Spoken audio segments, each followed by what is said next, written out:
एक समय की बात है, एक सीतापुर नामक गांव था। उस गांव में श्याम अपनी पत्नी सीमा के साथ रहता था। श्याम बहुत ही कंजूस था। वो हर समय धन दौलत के बारे में ही सोचता रहता था। एक दिन श्याम की पत्नी सीमा उसे कहने लगती है, आजी सुनते हो, मैं तो बहुत ही खुश हूँ। हमारी बेटी बड़ी हो रही है। थोड़े ही समय बाद वो स्कूल जाने लगेगी। तुम्हारा दिमाग तो ठीक है ना। जरा सोचो सीमा, जब हमारी बेटी बड़ी हो जाएगी तो हमें उसका सारा ब्याह शादी का खर्च उठाना पड़ेगा। हमारा सारा पैसा लग जाएगा। मैं तो कहता हूँ हम अपनी बच्ची को किसी की गोद में दे देते हैं। नहीं नहीं, ये आप कैसी बातें कर रहे हो? खबरदार अगर आपने ऐसा कहा, मैं अपनी बेटी को लेकर ये घर छोड़कर चली जाऊंगी। चल चल अपना काम कर, मुझे मत सिखा। मैं देख लूंगा मुझे क्या करना है। एक दिन रात को जब श्याम की पत्नी सो रही थी, तब वो चुपके से अपनी बेटी के झूले की तरफ गया और अपनी बेटी को उठाकर वहां से भाग गया।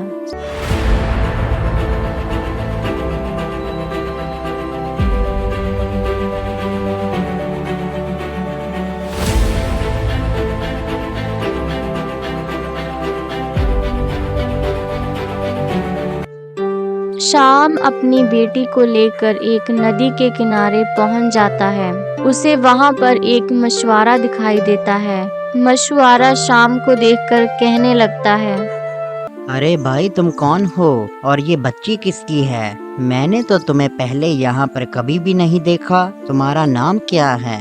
मेरा नाम श्याम है। मैं पास ही के गांव में रहता हूँ।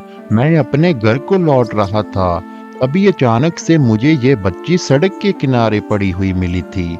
तो मैंने सोचा शायद ये बच्ची तुम्हारी होगी, इसलिए मैं इसे उठाकर तुम्हारे पास ले आया। क्या ये तुम्हारी बच्ची नहीं है? नहीं नहीं भाई, ये क्या कह रहे हो? ये मेरी बच्ची नहीं है। मेरा नाम मोहन है। मैं तो यहाँ मछुआरे का काम करता हूँ। मछली पकड़कर ही अपना पेट पालता हूँ। क्या तुम इस बच्ची को अपने पास रखना चाहोगे? क्योंकि मेरे पास तो पहले से ही 4 बच्चे हैं।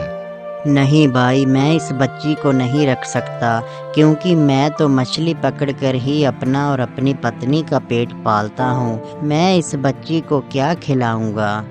ठीक है, अगर तुम इस बच्ची को अपने पास नहीं रख सकते तो मैं इस बच्ची को इसी नदी के किनारे पर छोड़कर जा रहा हूँ। शायद कोई मछुआरा आकर इसे अपने घर ले जाए। अरे नहीं नहीं नहीं नहीं, तुम कैसे इंसान हो भाई? लाओ दो, मुझे दो इस बच्ची को। मैं इस बच्ची को पालूंगा। मैं इसे अपने घर लेकर जाऊंगा। लाओ दो मुझे। मोहन उस बच्ची को लेकर अपने घर की तरफ बढ़ने लगता है। अरे भाग्यवान, ये देखो, आज एक श्याम नाम का व्यक्ति इस बच्ची को लेकर मेरे पास आया था और वो कह रहा था कि यह बच्ची उसे एक सड़क के किनारे पड़ी हुई मिली थी। मुझे ऐसा लग रहा है कि जैसे इस बच्ची का इस दुनिया में कोई भी नहीं है, इसलिए मैं इसे अपने साथ ले आया। हम इसका पालन पोषण करेंगे। मैं दिन रात 2 गुना काम करूंगा, 2 गुना मछली पकड़कर बेचूंगा। हम इसकी शिक्षा का पूरा ध्यान रखेंगे और हम पूरी कोशिश करेंगे कि इसको किसी भी चीज की कमी ना हो। इधर सीमा का अपनी बच्ची के बिना रो रो कर बुरा हाल हो गया था। वो श्याम से कहने लगती है, पता नहीं कौन कमबख्त मेरी बेटी को उठा कर ले गया है। भगवान ही जाने मेरी बेटी किस हाल में होगी। बस बहुत हुआ ये तुम्हारा नाटक। बहुत दिनों से रोना धोना लगा रखा है। मैंने कितनी बार तुम्हें बोला है कि हमारी बेटी को कोई जंगली जानवर उठाकर ले गया होगा। तुम उसके बारे में सोचना बंद करो और अपने काम पर ध्यान दो। मुझे नहीं लगता कि हमारी बेटी अब हमें मिलेगी। तुम उसे भूल जाओ। एक दिन मीना बच्ची को नए कपड़े पहना रही थी। तभी उसको बच्ची की जेब में से एक हार मिलता है। वो हार देखकर दंग रह जाती है और शाम को आवाज लगाने लगती है और कहने लगती है, आजी सुनते हो, मुझे इस बच्ची की जेब में से ये हार मिला है। ये तो हीरो मोतियों का हार लग रहा है। क्यों ना हम इसे बेचकर इस बच्ची का पालन पोषण करें? तुम क्या सोचते हो? नहीं नहीं, हम ये हार नहीं बेचेंगे। तुम इस हार को संदूक में रख लो। जब हमारी बेटी बड़ी हो जाएगी तो हम इसे ही दे देंगे। धीरे धीरे वो बच्ची बड़ी होने लगती है। मोहन की पत्नी मीना उसका नाम रेखा रखती है। ये सुनकर मोहन अति प्रसन्न होता है और कहने लगता है, अरे वाह, रेखा तो बहुत ही अच्छा नाम है। अब मैं सोच रहा हूँ कि मैं रेखा को एक बढ़िया से स्कूल में दाखिल करवा आऊँ। हमारे पास ही के गांव में एक बढ़िया स्कूल है। मैं वहाँ जाऊँगा पता करने। हम अपनी बच्ची को बहुत पढ़ाएंगे।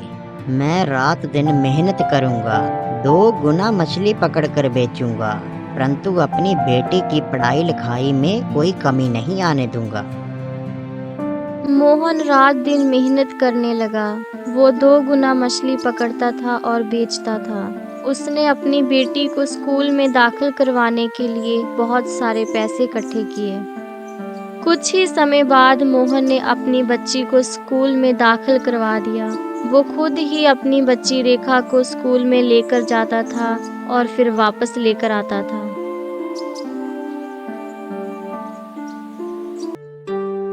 सीमा अपनी बेटी का इंतजार करते करते बूढ़ी हो चुकी थी। एक दिन वो अपने पति श्याम से कहने लगती है, बहुत साल बीत चुके हैं मुझे अपनी बेटी का इंतजार करते करते। पता नहीं मेरी बेटी किस हाल में होगी। मैं जा रही हूँ ये घर छोड़कर, अपनी बेटी को ढूंढने जा रही हूँ मैं। तुम्हारा दिमाग खराब हो गया है क्या? अपना ये रोना धोना बंद करो। तुम्हें जहाँ जाना है तुम जाओ, मेरे को परेशान मत करो। सीमा अपना घर छोड़ देती है और बेटी की तलाश में इधर उधर भटकने लगती है। बहुत देर धूप में चलने के बाद सीमा को अचानक चक्कर से आने लगते हैं, जिसकी वजह से वो बेहोश होकर नीचे गिर पड़ती है। उसी रास्ते से एक महिला डॉक्टर अपनी गाड़ी में घर को जा रही होती है। अचानक उसकी नज़र सीमा पर पड़ती है और वो अपनी गाड़ी रोक लेती है और वो भागकर सीमा के पास जाती है।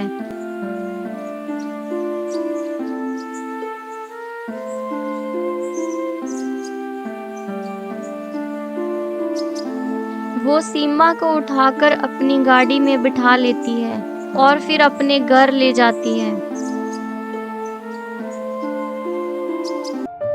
अरे रेखा बेटी, ये कौन है? ये तो मुझे बेहोश लग रही है। पिताजी, मैं रास्ते से घर को आ रही थी, तभी रास्ते में मुझे ये औरत बेहोश पड़ी दिखाई दी। मैं इन्हें उठाकर ले आई हूँ और इन्हें कुछ दवाइयाँ दे दी है और ये ठीक हो जाएगी।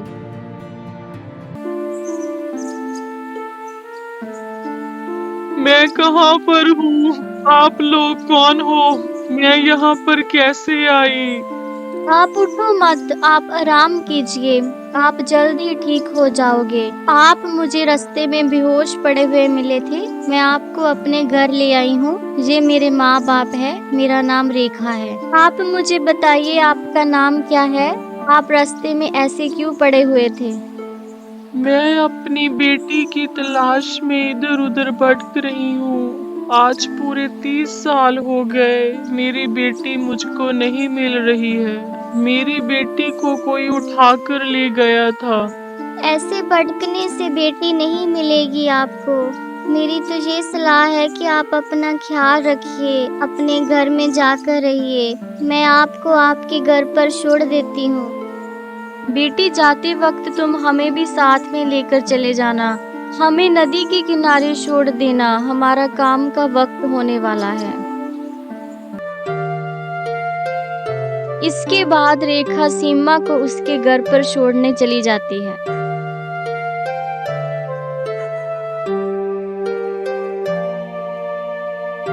बेटी, आपका बहुत बहुत धन्यवाद मुझे घर छोड़ने के लिए। ये मेरे पति श्याम है। आप बैठिए, मैं आपके लिए गर्मा गर्म चाय बना कर लाती हूँ।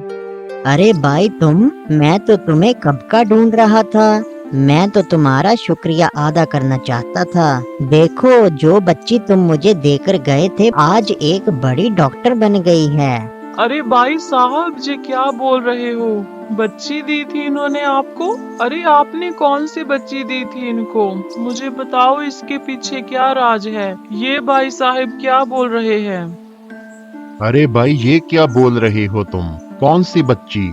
मैं तुम्हें नहीं जानता। मैं तुम्हें पहले कभी नहीं मिला। तुम्हारे पास क्या सबूत है कि ये बच्ची तुम्हें मैंने दी थी? सबूत से याद आया, हमें इस बेटी की जेब में से एक मोतियों का हार मिला था। अरे रेखा बेटी, वो हार दिखाना जो मैंने तुम्हें अभी कुछ समय पहले ही दिया था। अरे हार, ये तो मेरा ही हार है। मैंने अपनी बेटी को पहनाया था जब वो पैदा हुई थी। इसका मतलब इन्होंने ही मेरी बेटी को आपकी गोद में डाल दिया था। अरे ये तो मेरी ही बेटी है। आपने ऐसा क्यों किया? एक माँ को अपनी बेटी से जुदा कर दिया। आपको भगवान कभी भी माफ नहीं करेगा। मुझे माफ कर दो। मेरे से बहुत बड़ी भूल हो गई। हाँ, ये हमारी ही बेटी है सीमा। उस रात मैं ही इसे उठाकर ले गया था और मैंने ही इसे मोहन की गोद में डाला था। मैं पूरे 30 साल तक तुमसे झूठ बोलता रहा। मैं ही इसका गुनहगार हूँ। मैं हमेशा ही धन दौलत के बारे में सोचता रहा कि बेटी हुई है तो उसका ब्याह शादी का खर्च उठाना पड़ेगा। मैं धन दौलत के लालच में अंधा हो गया था। अगर हो सके तो बेटी मुझे माफ करना। अरे कैसे अत्याचारी बाप हो तुम। सचमुच ही कितना कठोर दिल है तुम्हारा। इसकी सजा तो तुम्हें मिलनी चाहिए। मैं अभी पुलिस में तुम्हारी शिकायत करता हूँ। इस तरह शाम को पुलिस पकड़ कर ले जाती है और इधर सीमा अपनी बेटी रेखा, मोहन और मीना के साथ रहने लगती है।